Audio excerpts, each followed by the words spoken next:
Halo Sobat Sains, pada video kali ini kita akan belajar mengenai potensi lokal terkait dengan batik. Sobat Sains tentu sudah tidak asing dengan kata batik ya. Batik merupakan suatu seni dan cara menghias kain dengan penutup lilin malam untuk membentuk sebuah bidang pewarnaan. Nah, ternyata pada proses pembuatan batik terdapat konsep sains loh di dalamnya. Penasaran? Jalan-jalan ke Kabupaten Sleman, jangan lupa membeli bakpia. Kalian penasaran? Yuk cari tahu bersama. Ada beberapa jenis batik. Di antaranya yaitu batik cap. Batik cap adalah batik yang dibuat dengan menggunakan cap atau semacam stempel motif batik yang terbuat dari tembaga. Cap ini digunakan untuk menggantikan fungsi canting sehingga dapat mempersingkat waktu pembuatan batik. Alat dalam pembuatan batik cap berupa canting cap. Canting cap yang dimaksud di sini mirip seperti stempel, hanya saja bahannya terbuat dari tembaga dan dimensinya lebih besar. Rata-rata berukuran 20 cm x 20 cm. Nah, Sobat Sains, tahu nggak sih ternyata di dalam proses pembuatan batik cap ini terdapat konsep sains loh di dalamnya? Konsep sainsnya apa sih? Terdapat konsep sains yaitu tekanan, yang mana pada alat cap tersebut perlu adanya gaya yang diberikan oleh manusia atau oleh pengrajin batik dan juga perlu adanya luas permukaan alat sehingga dapat menekan kain yang akan dicap untuk dijadikan batik. Konsep tekanan sama dengan penyebaran gaya pada luas suatu permukaan, sehingga apabila gaya yang diberikan pada suatu benda semakin besar, maka tekanan yang akan dihasilkan pun akan semakin besar.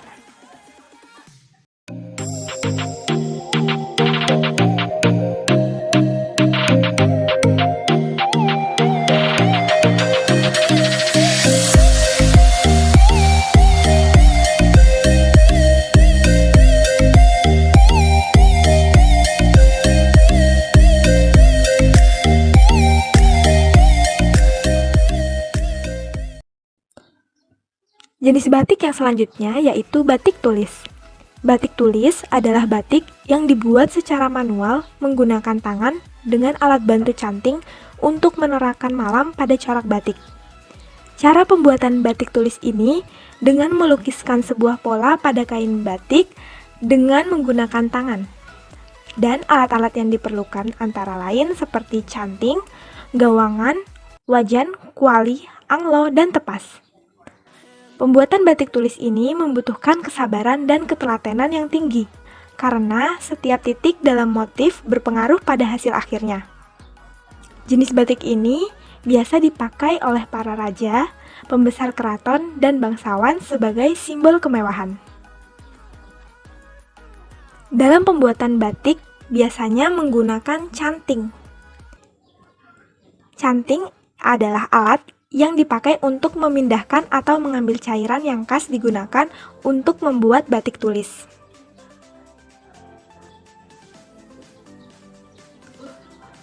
Canting ini terbuat dari tembaga dengan gagang yang terbuat dari kayu atau bambu. Nah, terdapat juga bahan utama dalam proses pembuatan batik, yaitu malam batik, atau biasa juga disebut lilin khusus membatik. Malam batik atau lilin khusus membatik ini adalah salah satu bahan utama untuk membuat batik, khususnya batik tulis dan batik cap. Fungsi malam dalam proses pengerjaan batik adalah untuk menutup bagian tertentu agar tidak terkena pewarna. Proses kerja lilin malam dan pewarna dalam membatik pada prinsipnya memanfaatkan dua sifat bahan yang saling bertolak belakang sebagaimana minyak dan air. Lilin malam mengandung minyak sedangkan pewarna mengandung air, sehingga bagian-bagian tertentu yang diberi lilin malam secara otomatis tidak bisa ditembus oleh pewarna. Nah, jadi konsep sains yang terdapat dalam bahan lilin malam dan juga pewarna merupakan konsep dari sifat suatu zat atau sifat bahan. Selain itu, Sobat Sains tahu nggak sih? Pada proses perlekatan lilin batik ke kain mori menggunakan canting, Juga terjadi perubahan wujud zat malam, yang semula lilin malam itu cair ketika dipanaskan menjadi padat kembali ketika sudah lekat ke kain mori dan kering. Sehingga terdapat konsep sains yakni perubahan wujud zat.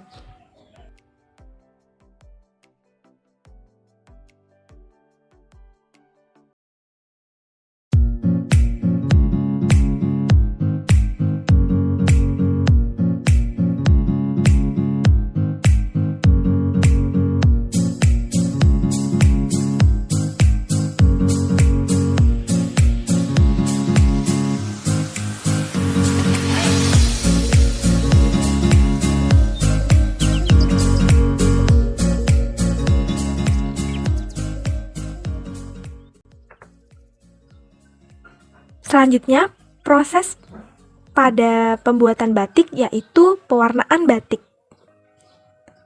Pada proses pewarnaan kain batik ini merupakan suatu proses pemasukan zat warna ke dalam serat-serat bahan tekstil sehingga diperoleh warna yang tahan luntur. Zat warna yang dipakai dapat berupa zat warna alam yang berasal dari tumbuh-tumbuhan atau zat warna sintesis. Zat warna yang banyak dipakai sebagai pewarna pada pembuatan batik adalah naptol sebagai warna soga, wedelan, dan warna-warna lainnya. Pekerjaan mencelup dengan naptol ini mengatur kain yang sudah dicelup, kemudian membangkitkan warna dengan larutan garam diazo. Selanjutnya, masuk ke tahap mencuci atau membilas kain yang telah selesai dicelup.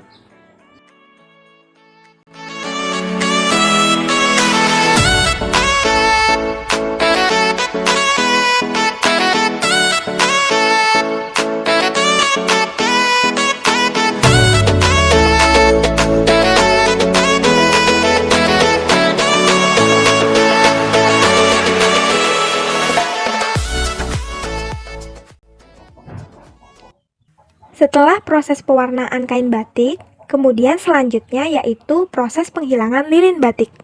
Proses penghilangan lilin batik ini merupakan proses penghilangan sebagian pada tempat-tempat tertentu dengan cara ngerok atau menghilangkan secara keseluruhan dengan cara ngelorot.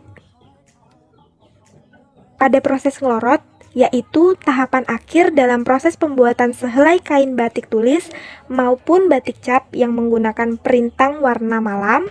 Dalam tahap ini, pembatik melepaskan seluruh lilin malam dengan cara memasukkan kain yang sudah cukup tua warnanya ke dalam air yang mendidih dengan tujuan agar lilin-lilin tersebut dapat hilang. Nah, pada proses ini terjadi perpindahan kalor dari air mendidih ke kain batik yang menyebabkan suhu kain batik meningkat sehingga lilin-lilin dapat lepas dari kain.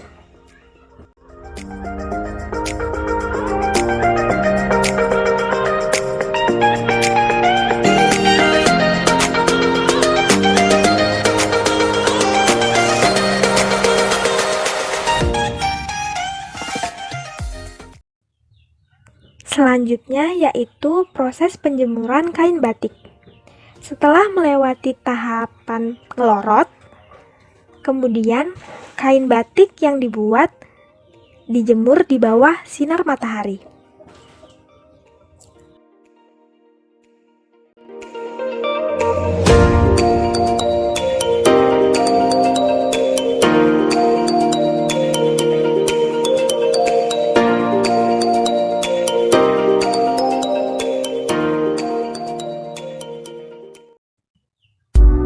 Selanjutnya yaitu proses penjahitan kain batik. Setelah kain batik yang tadi dijemur kering, kemudian dibawa pada tahap proses penjahitan kain. Yang mana pada proses penjahitan kain batik ini dilakukan oleh para pengrajin yang handal dan profesional dalam menjahit. Dalam proses ini menggunakan mesin jahit untuk mempermudah dalam menjahit batik. Kemudian para pengrajin ini membuat model sesuai dengan yang diinginkan oleh konsumen. Misalnya seperti baju, celana, rok, gamis, ataupun model lainnya.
Selanjutnya yaitu proses finishing batik.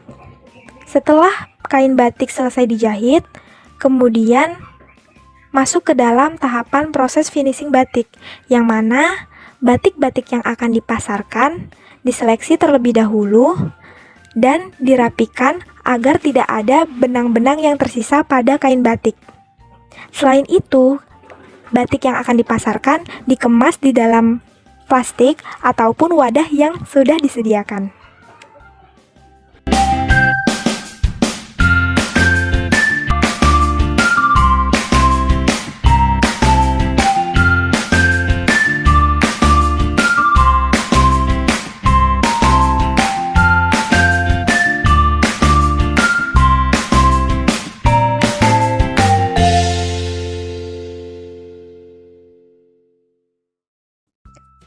Setelah melalui beberapa tahapan dalam proses pembuatan batik dan setelah selesai di finishing, akhirnya produk batik yang siap pakai dipajang atau didisplay di dalam butik secara rapi agar memudahkan konsumen dalam melihat produk batik. Sobat Sains tahu nggak sih fungsi dan manfaat batik? Berdasarkan desain serta tujuan pemakaiannya, kerajinan tradisional seperti batik ini memiliki dua fungsi yang berbeda, yakni fungsi praktis dan fungsi estetis. Fungsi praktis sendiri bisa disamaartikan dengan kegunaan sehari-hari dari batik, sebagai pelengkap kebutuhan sandang misalnya. Yang kedua, fungsi estetis. Fungsi estetis batik ini sebagai hiasan karena memiliki keindahan dalam pola dan warnanya. Nah, ternyata cukup panjang ya proses pembuatan batik. Maka dari itu kita harus menghargai dan juga menjunjung tinggi warisan budaya tersebut. Jangan lupa setiap tanggal 2 Oktober kita selalu memperingati Hari Batik Nasional. Batik menjadi identitas budaya masyarakat Indonesia yang dibuat sepenuh hati dengan corak, warna, serta berbagai kreasi yang menyimbolkan kreativitas orang Indonesia.